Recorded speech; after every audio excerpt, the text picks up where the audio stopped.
C'est parti. Alors, ce que nous allons essayer de voir aujourd'hui, c'est étudier l'un des personnages qui me touche le plus dans le chasse, c'est Rabbi Yehuda ben Rabbi Ilai. C'est le Tana du Daf Memtet. Le Tana du Daf Memtet. Alors, qui était son père Ilai? Son père Ilai était un des grands élèves de Rabbi Eliezer ben Urkenus, de Rabbi Yoshua, qui étaient eux-mêmes les élèves de Rabbi Yochanan ben Zakkai. Et lui-même, Rabbi Yehuda, était l'un des grands élèves de Rabbi Akiva. Donc c'est dire un petit peu le contexte dans lequel ils ont grandi. Donc Rabbi Ilai, élève de Rabbi Eliezer ben Urkenus. Rabbi Akiva aussi était un des élèves de Rabbi Eliezer ben Urkenus. Et Rabbi Yehuda était un des élèves de Rabbi Akiva.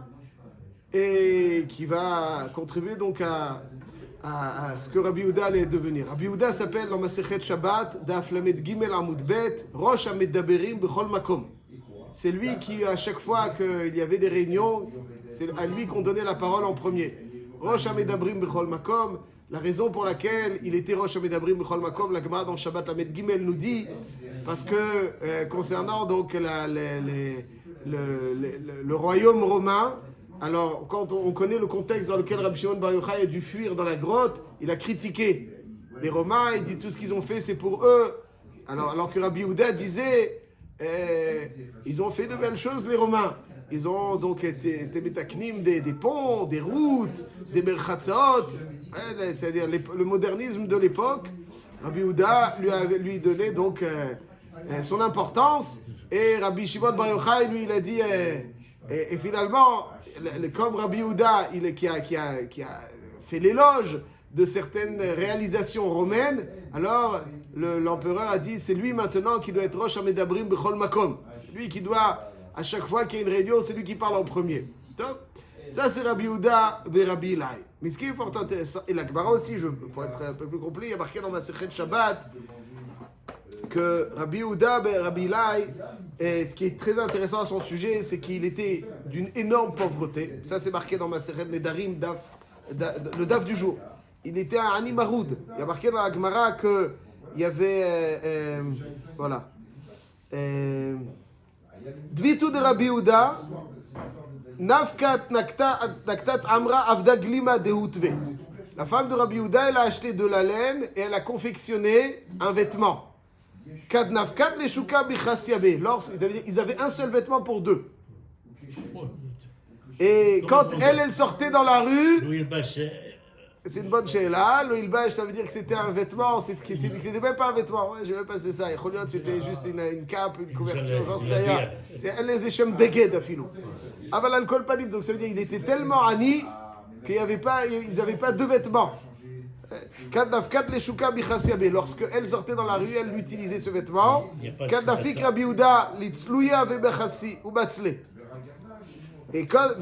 voilà. Ça, donc, c'est dire à quel point ils étaient démunis. Un jour, d'ailleurs, Rabbi Shimon, la Gemara raconte dans le Daf du jour qu'un jour, Rabbi Shimon ben Gamliel a été gozer un ta'anit, Rabbi Yehuda n'est pas venu. Et on lui a dit parce qu'il n'avait pas de quoi se couvrir. Vraisemblablement, son épouse était sortie, il n'y avait pas de vêtements pour sortir à la choule. Shadar les glima. Alors Rabbi Shimon Gamliel, il dit, il n'y a pas de problème, on va lui envoyer un vêtement vélo cabine. Il n'a pas accepté. Et celui qui est venu le voir, il était assis donc sur un petit martelet, sur un petit tapis. Il lui a levé, Rabbi Yehuda, le tapis. Il y avait en dessous de l'or. Évidemment, Bederechnes. Il dit, j'ai pas envie de profiter. Chazibaïka. J'ai pas envie de profiter de Ulomazé. Il dit que c'est pas que j'ai pas les moyens. C'est que j'ai pas envie. C'est-à-dire, c'est Bederechnes, ouais, qu'il a eu ça. Ou le ratsé l'aïda de Ulomazé. Donc on voit que Rabbi Yehuda ben Rabbi Ilai, donc il était un immense Tana, mais qui ne voulait pas être Néné Maolamazé. Et ce qui est fort intéressant, on revient tout de suite à la Gemara de Shabbat, je voulais évoquer, c'est que celui dans le chasse dont on fait l'éloge du visage rayonnant qu'il avait, c'est Rabbi Yehuda ben Rabbi Ilai. Il y a marqué dans Shabbat, Daf Chavtet Amud Bet, je crois, il y a marqué que lorsque Shabbat entrait, Kach haya darko shel Rabbi Yehuda berabbi Ilai.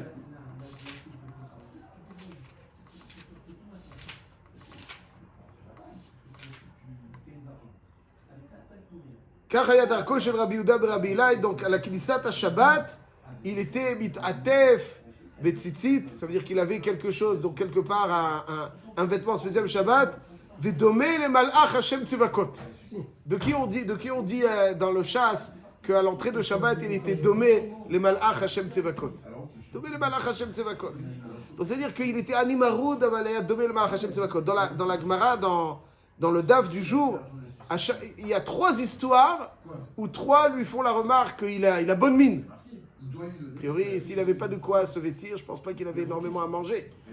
Je vous laisse le soin de découvrir, mais on ne va pas rentrer dans tous les détails. Rabbi Tarfon qui lui dit,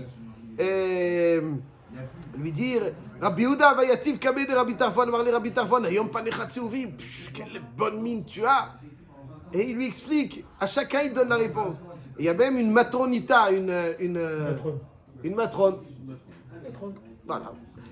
Elle dit à Rabbi Yehuda, il lui dit, Moré Veravai. Qu'est-ce qu'il dit au Moré Veravai? Elle se moque de lui. Moré Veravai, c'est une connotation de Mori Verabbi.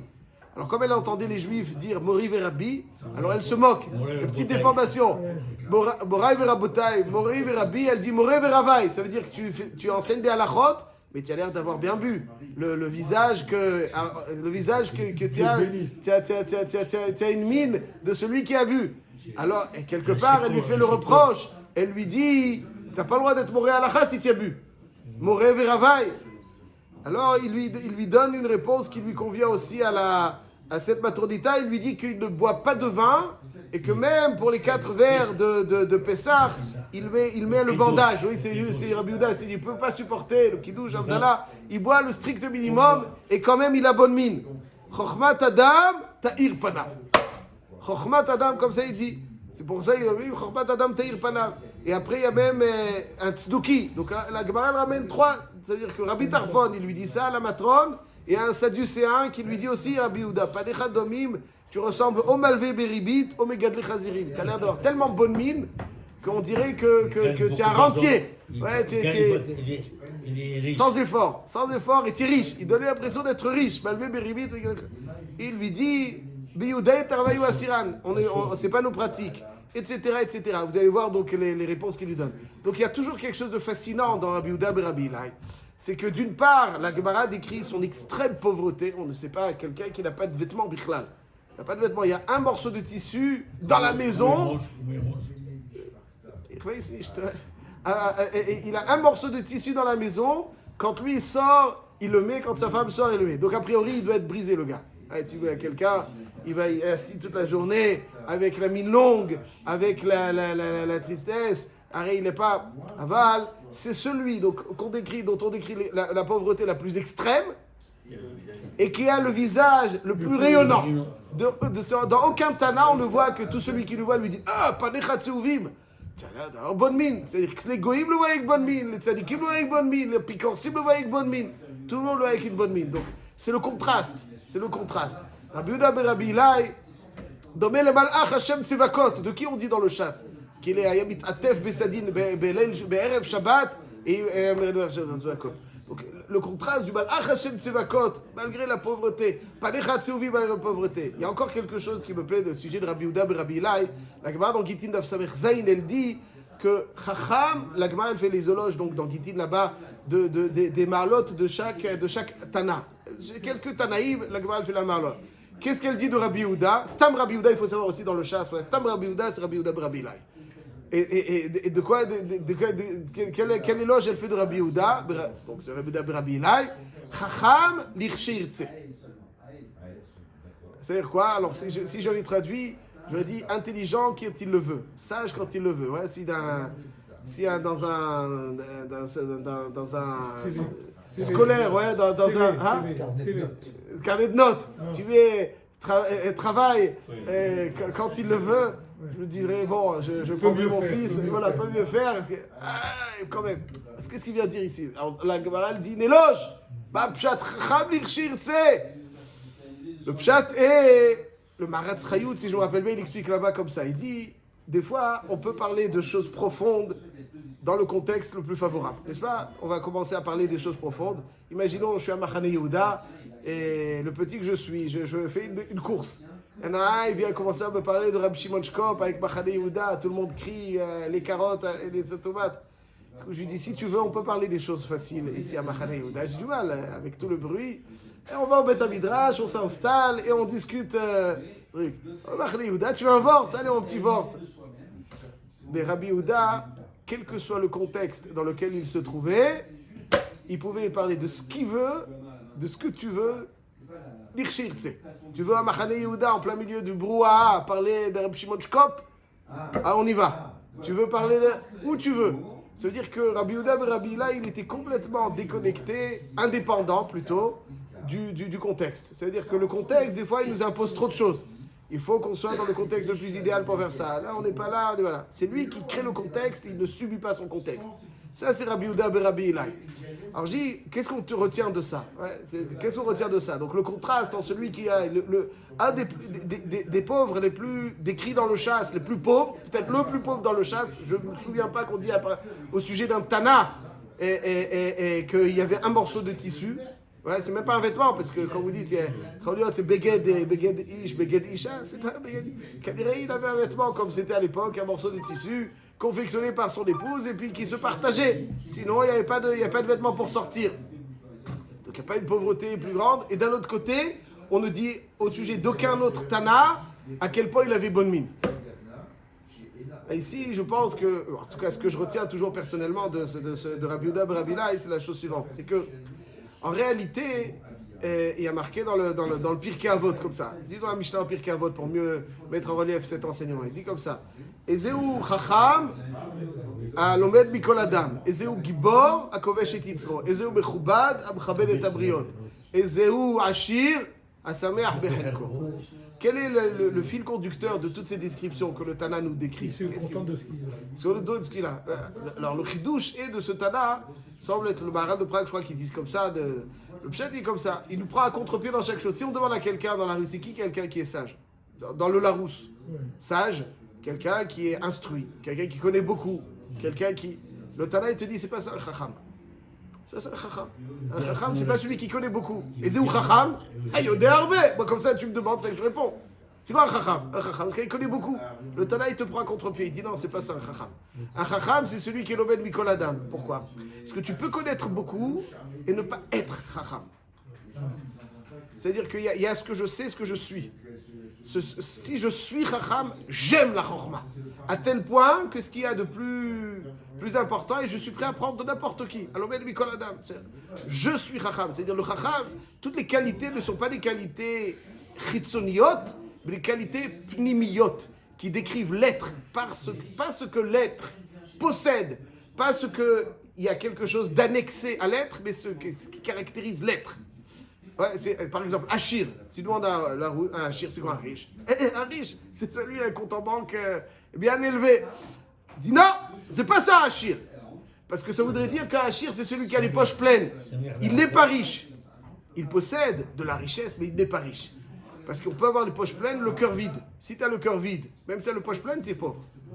Tu as des gens, ils ont des châteaux. Alors les maïs, c'est En laim shum davar balev. Alev shelaim rek. On n'a pas besoin d'aller trop loin, même celui qui a sorti qui a inventé là, les iPhones. Ouais, le truc de... Ouais, ils m'ont montré une fois la description, malheureusement, dans les derniers jours de sa vie, ce qu'il écrit. Il a dit, c'est-à-dire, il a tout ce qu'il voulait. Mais il n'a pas le lève malé. Elle doit être un lève malé. Elle doit être un lève malé. C'est-à-dire, la hachirout, c'est avoir le cœur plein. C'est ça qu'il dit le Tana. Toi, tu penses la hachirout. C'est quoi la hachirout? C'est celui qui possède une grosse voiture, une grande maison et je ne sais quoi. Il va sur l'île Maurice. C'est pas ça. Ça, c'est un Ani. Un Ani peut être Ani. Alors, on demande à Hachem d'avoir et ça. Le cœur et les poches pleines. La hachirout, c'est être hachir. Être hacham. Être hachir. Pas posséder. Être riche. Je peux posséder quelque chose qui est extérieur à moi, qui ne me caractérise pas. Être Hachir, Ezeu Hachir, Asamer Bechelko, Ezeu Gibor, Le Gibor, c'est pas celui qui exerce la force sur les autres. Parce qu'il possède la force, mais il n'est pas fort. Il possède la force, mais il possède la force, il l'utilise pour maîtriser les autres. Ça, c'est pas être fort, c'est posséder de la force. Ce qui caractérise l'être, c'est Akovesh et Titzro. C'est-à-dire, je suis fort. Ça veut dire, je suis fort. Ça veut dire, je suis Midgaber. Ça, c'est vrai. Il dit, donc c'est ça aussi. C'est ça, Ezeu Bechubad. C'est-à-dire quelqu'un à qui on donne du kavod, c'est quoi Mechoubad? Quelqu'un à qui on donne du kavod, comme ça j'aurais dit, c'est quoi Mechoubad? Oui, c'est un homme Mechoubad. À qui est Mechoubad? C'est-à-dire quelqu'un à qui on donne du kavod. Ici le Tana il dit faux. C'est pas ça Mechoubad. C'est celui qui s'est donné le kavod. Parce que celui qui reçoit le kavod, c'est pas forcément qu'il est Mechoubad. Il a des choses. On peut lui donner des choses, mais celui qui est Mechoubad, c'est celui qui est consistant, celui qui sait respecter. Forcément, c'est qu'il a quelque chose de consistant en lui. Donc, Ezeu Bechubad, Mchabed et Tabriot, ça veut dire celui qui sait apprécier. C'est donner du kavod, donner de la consistance aux choses qui en ont. Donc, ça montre que c'est un homme de consistance. Ça, c'est Ezeu Bechubad, Mchabed et Tabriot. C'est ça le yesod de Rabbi Yehuda ben Rabbi Ilai. Rabbi Yehuda ben Rabbi Ilai, il était un homme pnimi adasof. Il était un homme pnimi adasof. Ça veut dire que plus un homme il est chitzoni, plus il dépend du contexte, plus il dépend du contexte géographique dans lequel il se trouve, plus il dépend de choses qui sont annexes, donc qui ne sont pas lui-même. C'est ça qui le conditionne. Avec Rabbi Yehuda ben Rabbi Ilai, il était tellement pnimi qu'il était chacham yirshirtse. Il était indépendant du contexte. Il pouvait être Rabbi Yirshirtse. Il est tellement pnimi qu'il est chokhmat adam ta'ir panav. Avec quelqu'un qui dépend du contexte, s'il n'a pas beaucoup de choses, alors il n'est pas panav tseuvim. Il n'est pas rayonnant. Alors que lui, il était rayonnant parce que son rayonnement provenait de son intériorité. De son intériorité. Et donc, ça, c'est une grande leçon. C'est que les gens ont toujours l'impression que le rayonnement proviendra du contexte dans lequel on va évoluer, de ce qu'on va posséder, de plein de choses qui vont finalement nous conditionner. Rabbi Yehuda ben Rabbi Ilai dit que le rayonnement il provient de l'intériorité. Et alors c'est pour ça que de l'intériorité, plus l'intériorité est consistante, plus il y aura donc ce rayonnement qui émanera de la personne. Et c'est là-bas qu'il faut tout miser. C'est là-bas qu'il faut tout miser parce que c'est là-bas véritablement qui se déclenche ce rayonnement qui donc est l'expression de cette richesse intérieure. Voilà.